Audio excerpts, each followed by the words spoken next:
நமஸ்காரம். உங்க கல்பனா ஸ்ரீகாந்த். துளாராசி மற்றும் துளாலக்ன அன்பர்களுக்கு உங்க ராசினானதனான சுக்கிரன் உச்சம் பெறும்போது உங்களுக்கு எப்படி இருக்கும் அப்படின்னு பார்க்க போறோம். நிறைய பேருக்கு பயங்க. ஏன்னா 6ல் சுக்கிரன் வந்தா, அதுவும் உங்க ராசிநாதனே 6ல் போகும்போது என்ன பியுமோ அப்படின்னு கவலைப்பட்டுட்டு இருக்கீங்களா? கவலையே பட வேண்டாம். இது பொன்னான அற்புதமான அவ்வளவு நெகட்டிவ் விஷயத்தையும் பாசிட்டிவா ஜெயிக்கக்கூடிய ஒரு அற்புதமான ஒரு காலம். சிம்பிளா சொல்லணும் அப்படின்னா, உங்களை பத்தி யாரெல்லாம் கெட்டதா நினைச்சிட்டு இருந்தாங்களோ அவங்களுக்கு எல்லாமே நீங்க அவ்வளவு உண்மையானவங்க அப்படின்னு காமிக்கிறதுக்கு இதை விட்டா வேற பொன்னான காலம் வருமானது தெரியாது. ஏன் அப்படி சொல்கிறோம் அப்படின்றது தெரிஞ்சுக்கணும். 6ஆம் வீட்டில் சுக்கிரன் அப்படின்னா எப்பயுமே டென்ஷன் தான். அதுலேயும் குரு வீட்டு சுக்கிரன் அப்படின்னா டென்ஷன் தான். ஆனால் இங்கே என்ன ஆகுது? அந்த சுக்கிரன் குருவோட பரிவர்த்தனை பெற்று ராகுவோட உட்கார்ந்துருக்காரு. அப்படின்னா என்னங்க? அப்படின்னா அந்த பரிவர்த்தனையினால உங்களுடைய உண்மைத்தனம் வெளியில வரும். நீங்கள் எந்த ஒரு விஷயமாக இருந்தாலும் நீங்கள் ஏன் அப்படி நடந்துக்கிட்டீங்க, அதுக்குள்ளே இருக்கக்கூடிய மைனஸஸ் என்ன அப்படின்றது வெளியில் வந்து அதில் அடேங்கப்பா உன்னால தாண்டா இதெல்லாம் ஜெயிக்க கூட முடியும் அப்படின்னு உங்களுடைய பேரு புகழ் கீர்த்தி உங்களுக்கு இம்பார்ட்டன்ஸ் கிடைக்குங்க. பொதுவாகவே சுக்கிரனுடைய துளாராசிக்காரங்களுக்கு அவங்களுக்கு உள்ளுக்குள்ள நிறைய விஷயங்கள் புரியும். அதில் புதனும் நல்லா இருந்ததுன்னா கம்யூனிகேஷன் ரொம்ப அழகாக இருக்கும். அல்லது புதன் சரியில்லை அப்படின்னா அவங்க ரொம்ப பெருசாக பேசாமல் கரெக்டான தீர்வு மட்டும் கொடுப்பாங்க. ஸோ அந்த தீர்வு நிறைய பேருக்கு புரியாது. எப்பயுமே ஒரு தீர்ப்பு அப்படின்னு வரும்போது அது ஒருத்தருக்கு நெகட்டிவ் ஒருத்தருக்கு பாசிட்டிவ். அப்படி இருக்கும்போது நிறைய நெகட்டிவை சந்திக்கிறவங்களும் இவங்க தான். நியாயம் தர்மம் நீதி அப்படின்ற விஷயத்துக்குள்ள போகக்கூடியவங்க துளாராசிக்காரங்க அதிகமாக இருப்பாங்க. அதுலேயும் அவங்க சுக்கிரன் நல்லா அவங்க ஜாதகத்தில் பிளேஸ் பண்ணியிருந்தான். ஸோ அப்படிப்பட்ட சுக்கிரன் இப்போ இவ்வளோ நல்ல ஒரு பொசிஷனில் வர்றதுனால நெகட்டிவ் பர்சன் பாசிட்டிவ் பண்ணுவாங்க அப்படின்னா நம்புவீங்களா? அவ்வளவும் ஜெயிக்க போறீங்க. சரி, இதில் ஃபர்ஸ்ட் பாயிண்ட் என்ன அப்படின்னா, யாருக்கெல்லாம் வேலையில் சஸ்பென்ஷன் கிடைச்சிருக்கோ அவங்களுக்கெல்லாம் கூப்பிட்டு இப்போ இல்லைப்பா தப்பாயிடுச்சு அப்படின்னு சொல்லி ப்ரமோஷனே கொடுப்பாங்க. உங்களை நீங்கள் ப்ரூவ் பண்ணக்கூடிய ஒரு காலம். அதே மாதிரி தொழில் நீங்கள் நடத்திட்டே இருக்கிறீங்க, ஆனால் ஒரு பிரயோஜனம் இல்லை. நீங்களும் மறுபடியும் உங்களுடைய செயல்களால் உங்களுடைய ஐடியாஸ்னால உங்களுடைய உழைப்புனால போயிட்டே இருக்கீங்க. ஆனால் ரிசல்ட் யாருக்கெல்லாம் இல்லாமல் இருந்ததோ இப்போ பயங்கரமான ரிசல்ட்ஸ் கிடைக்கும். ஃபண்டாஸ்டிக்காக மணி ஃப்ளோ இருக்கும். அதே மாதிரி நீங்கள் இத்தனை நாள் பட்ட கஷ்டத்துக்கெல்லாம் இது விமோச்சனமாக அமைஞ்சு அப்போ நீங்கள் எடுத்த பிளான் கூட இப்போ சக்ஸஸ்ஃபுல்லாக உங்களுக்கு வரும்னா நம்புவீங்களா? ட்ரூ. அதெல்லாம் நீங்கள் பார்க்க தான் போறீங்க இந்த 76 நாட்கள். நீங்க நோட் பண்ணணும், 119 நாட்கள் சுக்கிரன் வந்து மீனத்தில் உட்கார்ந்துருக்கார். ஆனா அதுல உங்களுக்கு ஃபேவரபிள் அப்படின்றது அவர் நேர்கதியில இருக்கும் போதும், அடுத்தது பார்த்தீங்கன்னா குரு பகவான் வந்து உங்களுக்கு மே 14ஆம் தேதி மிதுனத்துக்கு வந்துடுவார். அப்பயுமே உங்களுக்கு பிளஸ் தான். ஏன்னா குரு பகவானுடைய பார்வை உங்க மேல விழும். ஸோ இதை பத்தி டீட்டெயிலாக உங்களுக்கு வந்து ஒவ்வொரு மாத பலன்லையும் நான் சொல்வேன். பட் இந்த 76 நாட்கள்ல நீங்க எங்க இருக்கீங்களோ அதிலிருந்து குறைஞ்சது ஒரு 30-40 தங்க படிகள்ல நீங்க ஏறிடுவீங்க.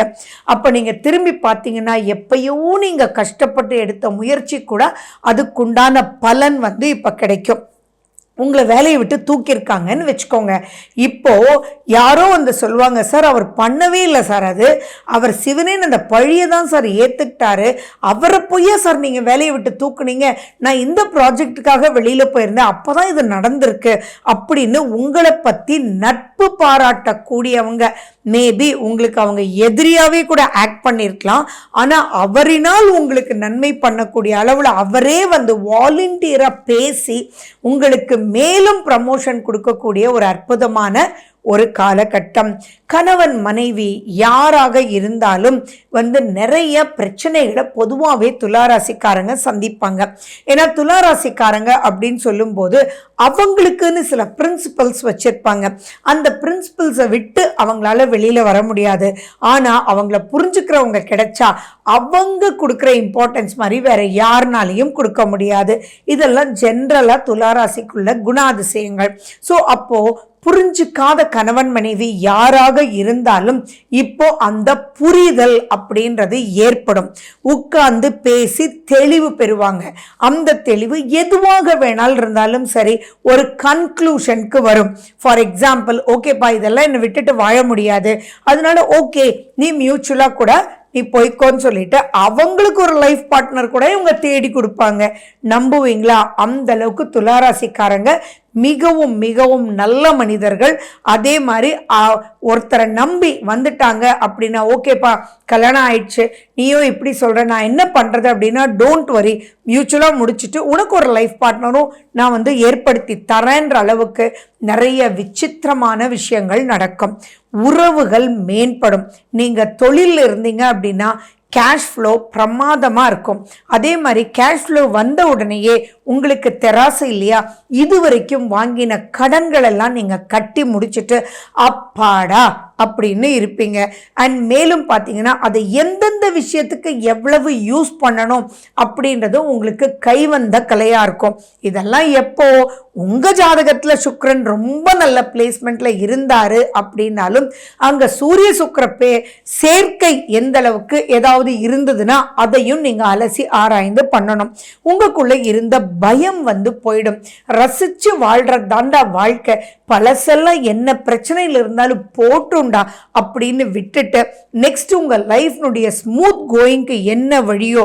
ஃபார் எக்ஸாம்பிள், இத்தனை நாள் நீங்க தொழில் பண்ணிட்டு இருந்தீங்க, அதுல ஒரு ரிசல்ட்டும் இல்லை அப்படின்னா இப்போ அதை மூடுறதுக்கு உண்டான கௌரவம் போச்சே, இது போச்சே, என்ன நினைச்சுக்குவாங்க, சொந்தக்காரங்க என்ன நினைச்சுக்குவாங்க அப்படின்ற எண்ணம் எல்லாம் இப்போ போயிட்டு உங்களுக்கு லைஃப் ஒரு நல்ல ஜாப் கிடைச்சிருக்கு, இது நமக்கு ப்ராஃபிட்டாகவே இல்லை அப்படின்னா அதை க்ளோஸ் பண்ணிவிட்டு அடுத்ததுக்கு போகலாம். அடுத்த ஜாபாக இருக்கலாம், அடுத்த பிஸ்னஸ் ஃபீல்டாக இருக்கலாம், எதில் போனால் உங்களுக்கு ஜெயிக்க முடியும்னு வழிகாட்டக்கூடிய ஒரு அற்புதமான ஒரு காலகட்டம் தான். இதில் 6ஆம் வீடு அப்படின்னு சொல்லும் போதே ருண ரோக சத்ரு. அப்போ எதெல்லாம் உங்களுக்கு ருணமாக காயப்படுத்திட்டு இருந்ததோ அத்தனை விஷயத்துக்கும் சந்தோஷமான ஒரு தீர்வு உங்களுக்கு கிடைச்சே தீரும். இது 100% உறுதி. அடுத்தது ஆரோக்கியத்தில் யாரெல்லாம் ரொம்ப கஷ்டப்பட்டுட்டு இருக்கீங்களோ அவங்களுக்கெல்லாம் குரு சுக்கிரனினால், குருன்னா டாக்டர், சுக்கிரன்னா கரெக்டான வழிகாட்டுதல் கிடைச்சு அட்டேங்கப்பா இவ்வளோ சூப்பராக இருக்கே, கால்வலின்னு கஷ்டப்பட்டுட்டே இருந்திருப்பீங்க, இடுப்பு வலி முடியலைப்பான்னு இருப்பீங்க. ஸோ அப்படிப்பட்டவங்களுக்கு கூட இப்போ ஏதோ ஒரு ரூபத்தில் ஒரு தீர்வு ஏற்பட்டு அந்த தீர்வு உண்மையா உணர்ந்து அப்பாடி இதுலேருந்து வெளியில் வந்துட்டேன், இப்போ காலையில் எழுந்திரிச்சு இடுப்பு வலி இல்லைங்க அப்படின்ற அளவுக்கு நீங்கள் ரசித்து நெக்ஸ்ட் மூவ் ஆன் ஆவீங்க. அப்போ நெகட்டிவான பீப்புள் பாசிட்டிவ் ஆகிறாங்க, ஹெல்த்தும் சரியாகுது. அதே மாதிரி உங்களுடைய அனைத்து நெகட்டிவிட்டியும் பாசிட்டிவான வழியை எடுத்துகிட்டு போகக்கூடிய நிலையில் இருக்குது. நீங்கள் பண்ண வேண்டியதெல்லாம் உங்களுடைய சுய ஜாதகத்தில் சுக்கிரனுடைய நிலை, இப்போ நடக்கிற தசாபுத்தினுடைய நிலையும் நீங்கள் பார்த்து அதுக்கு உண்டான டூல்ஸ் நீங்கள் எடுத்து இந்த சுக்கிரனுக்கு முக்கியத்துவம் கொடுத்து நீங்கள் ப்ரொசீட் பண்ணும்போது பல ரூபத்துலேயும் ப்ளசன்ட் லைஃப்குள்ள நிறைய பேர் உங்களோட கேதரிங் சேர்ந்து அடேங்கப்பா ஜாலி தாண்டா டபுள் டமாக்கா அப்படின்ற அளவுக்கு குதூகலமும் உற்சாகமும் நிறைஞ்சு இருக்க போது. துளாராசினுடைய வின்னிங் சீக்ரெட்டே ஜாலிங்க.